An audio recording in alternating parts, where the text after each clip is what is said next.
anak-anak? Apa kabar anak-anak kalian semua? Alhamdulillah, subhanallah, Allahu Akbar, luar biasa. Oke, sekali lagi, kurang semangat. Terakhir, kalau nggak semangat juga pulang kita. Apa kabar anak-anak kalian semua? Alhamdulillah, subhanallah, Allahu Akbar, luar biasa. Oke, mantap. Hari ini datang semua nih? Datang semua ya. Kayaknya ada juga yang datang nih kan, 4 orang nih. Ya. Siapa nih? Rado, Radit, Reja, lagi. Dimas. Dimas ya. Gitu. Banyak lagi kecil kita di sini. Banyak ya, kecil siapa nih? Oke, baik. Hari ini kita kan pelajaran bahasa Indonesia. Sebelum kita memulai pembelajaran, alangkah baiknya kita berdoa.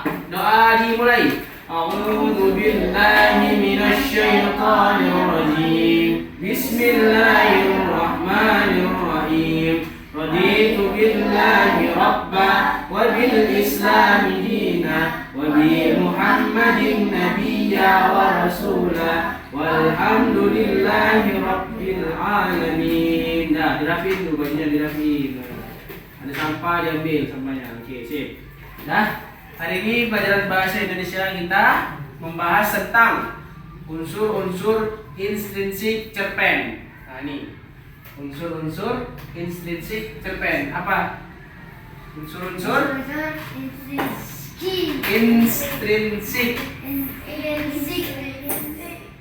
cerpen. Apa itu unsur-unsur intrinsik cerpen? Unsur pembangunan dari dalam cerpen. Unsur-unsur intrinsik cerpen itu unsur dari dalam cerita untuk membuat cerpen. Jadi unsur-unsur intrinsik cerpen ini tidak boleh dihilangkan, tidak boleh sampai ada yang tertinggal. Kalau dia tertinggal, nggak bisa buat cerpen. Cerpen itu apa? Cerita pen. Nah, cerpen itu cerita pen. Nah, cerita pen. Cerita pen. Nah, oke.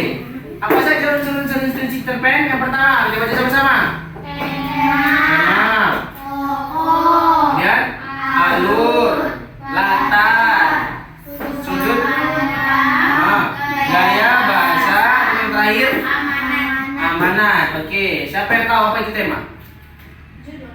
Tema, oke, tema itu seperti judul. Siapa lagi yang tahu? Albi apa tema? Nggak tahu ya? Oke, tema itu dia seperti judul.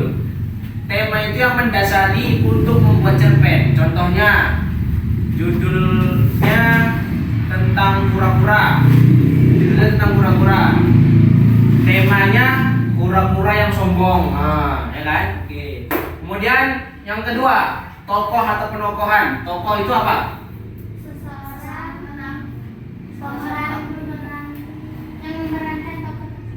Apa Rara? Apa Dila?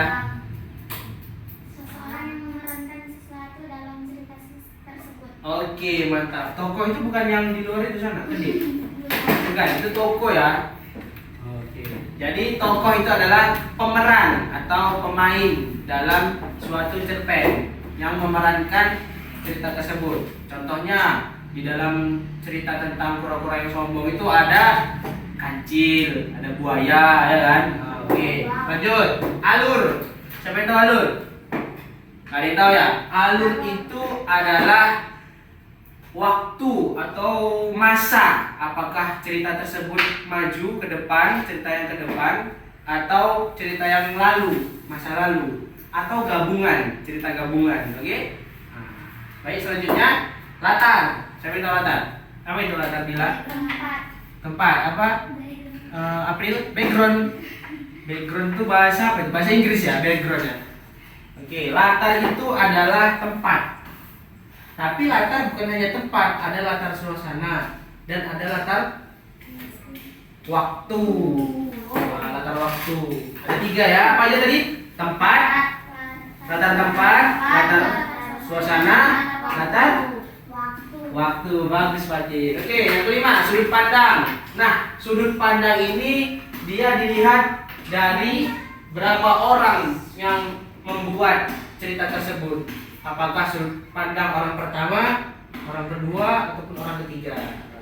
Kemudian gaya bahasa. Gaya bahasa nih, siapa yang tahu gaya bahasa apa lagi gaya bahasa? Gaya bahasa. Albi kalau ngomong macam mana? Gitu ya.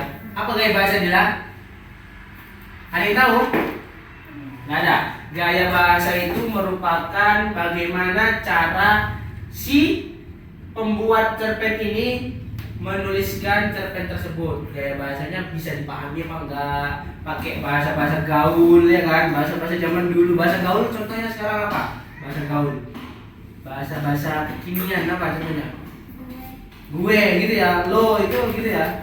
Gue, lo, gue, n gitu ya. Apa lagi gaya-gaya sekarang itu bahasanya? Kalian tadi kurang informasi nih. Oke, berarti gaya bahasa tadi bagaimana bahasa yang digunakan dalam cerpen. Oke. Kemudian yang terakhir amanat. Apa itu amanat? Apa Dila? Pesan. Pesan. Apa amanat? Pesan. Amanat apa Din? Pesan. Apa lagi? Pesan. Oke. Amanat itu adalah merupakan pesan ataupun hikmah yang bisa diambil dari cerpen tersebut, cerita pendek. Apa yang bisa kita simpulkan gitu kan? Oke, baik. Sebelum kita lanjut, Mualim mau minta dulu kita tepuk semangat. Oke? Berdirilah dulu, berdiri. Oke, berdiri kita. Ini masih subuh ini, ya kan? Subuh. Subuh ini masih. Oke, baik. Tepuk semangat.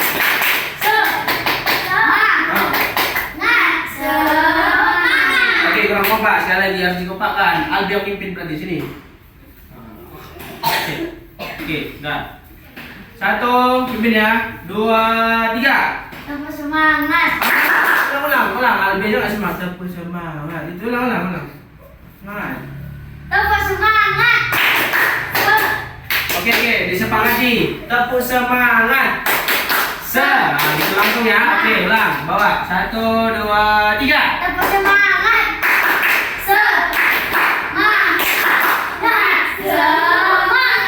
Oke, ada satu lagi nih. Tepuk konsentrasi. Tahu kan? Oke, tepuk konsentrasi.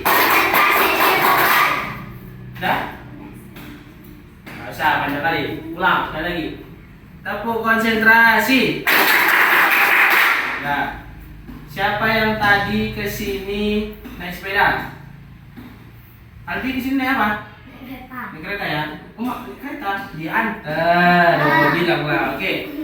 Coba Mualim mau minta dulu untuk menguji konsentrasi kalian. Pegang mata. Kemudian pegang hidung. Oke. Pegang mulut. Pegang telinga. Pegang kaki. Pegang pipi. Pegang kepala. Pegang tangan. Oke, terakhir. Pegang hidung. Oke, kasih tepuk tangan untuk kita semua. Oke, duduk. Silakan kembali. Baik, tadi sudah mulai menjelaskan unsur-unsur instruksi dalam cerpen itu ada 1, tema, 2, tokoh, 3, alur, 4, 5, 6, 7. Berarti ada berapa? 7. Ada 7. Oke. Sebelum kita lanjutkan, Mualim mau bagikan dulu LKPD. LKPD ini adalah lembar kerja jawaban atau soal, bukan jawaban, soal. Oke. LKPD. Nanti kalian jawab. Ngaji ya. Oke. Kan? Sebelum kalian menjawab itu, sebelum kalian menjawab itu, kalian dulu lihat video di sini ya.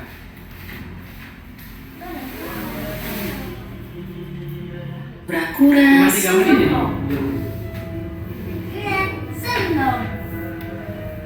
Di sebuah danau, hiduplah seekor kura-kura yang senang sekali memandangi langit luas. Ia membayangkan dirinya dapat berada di atas sana.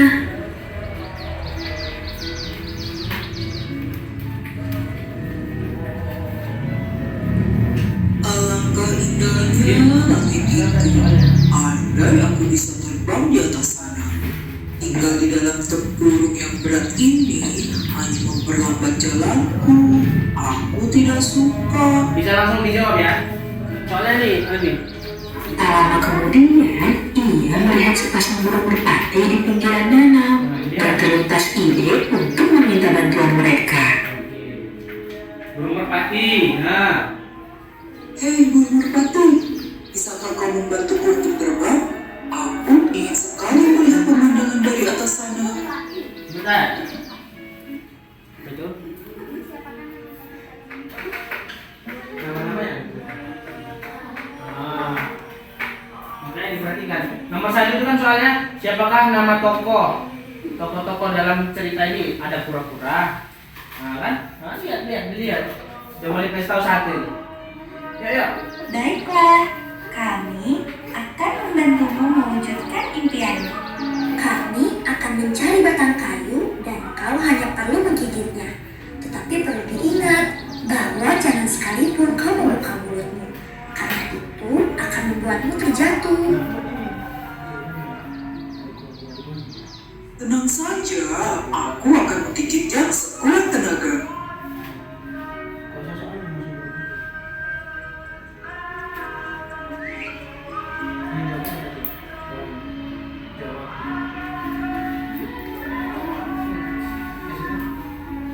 Setelah menggigit batang kayu, Diperhatikan. sepasang burung merpati itu pun memegang kayu di masing-masing ujungnya, lalu mulai mengepakkan sayapnya. Gak apa-apa. Perlahan-lahan mereka terbang ke langit dan kura-kura sangat gembira.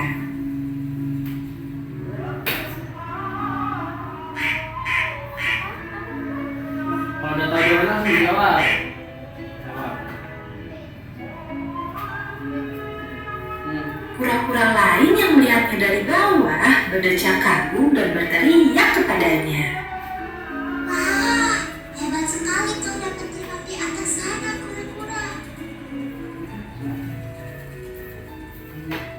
Kura-kura yang sudah merasa hebat itu pun berniat membalas pujian tersebut dengan sombong. Tentu saja. Kura-kura lupa dengan pesan burung merpati. Ketika ia membuka mulutnya, gigitannya terlepas. Alhasil, kura-kura pun terjatuh ke tanah.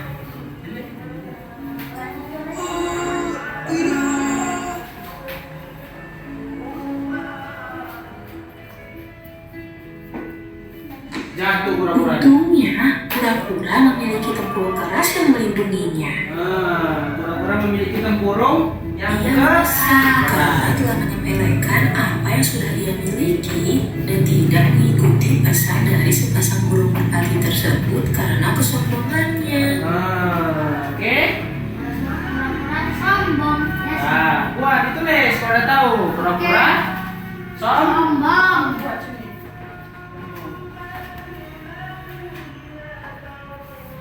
Ya udah siap belum? Wajib bilang. Waktunya 1 menit lagi. 1 menit lagi. Nah. Ya, siap ya? Udah siap jawabannya? Udah.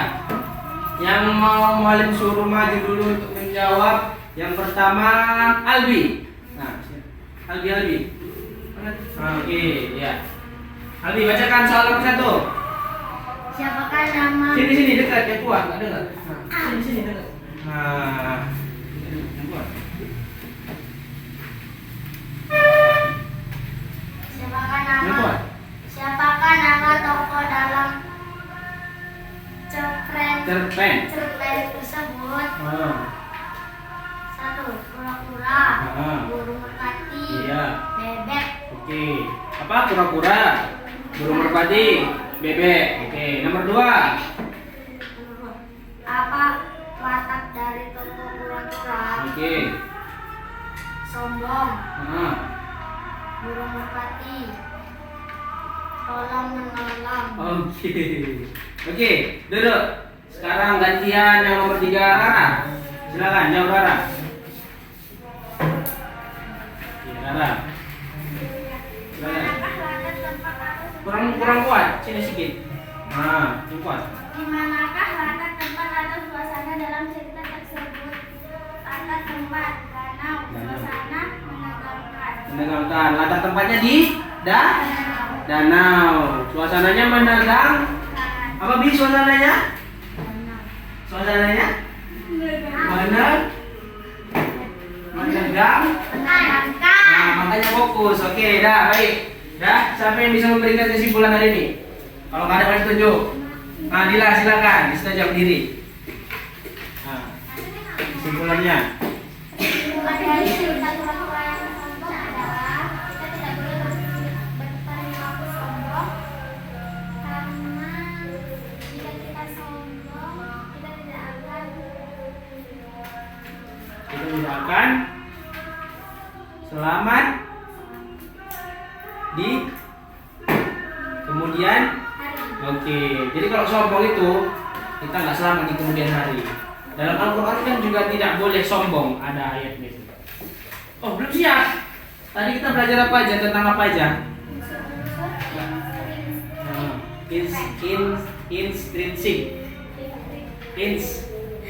Intrinsik, cerpen. Oke, apa aja yang pertama? Sebutkan. tema, 2, 3. Albi, nanti Malik suruh. Oh, Albi aja lah, duduk. Albi silakan. 1 tema. Berdiri. Nah. 1 tema, 2 tokoh, 3 alur, Nah. 4 latar, Latar. 5 sudut pandang, Iya. 6 gaya bahasa, Oke. 7 amanah, Oke. Berarti ada berapa? ada 7. 7. Oke, mantap. Nah, berikan tepuk tangan untuk kita semua. Oke. Karena pembelajaran kita hari ini sudah selesai, PR-nya nanti kalian di rumah membuat cerita pendek masing-masing. Ya, membuat cerita pendek ya. Oke, nggak usah panjang-panjang. Oke, baik. Untuk mengakhiri pembelajaran, marilah sama-sama kita mengucapkan kalimat hamdalah. Alhamdulillahirabbil alamin. Nah, boleh pulang. Ya, silakan. Nah, yang piket ya, jangan lupa ya. Ya, silakan. Oke.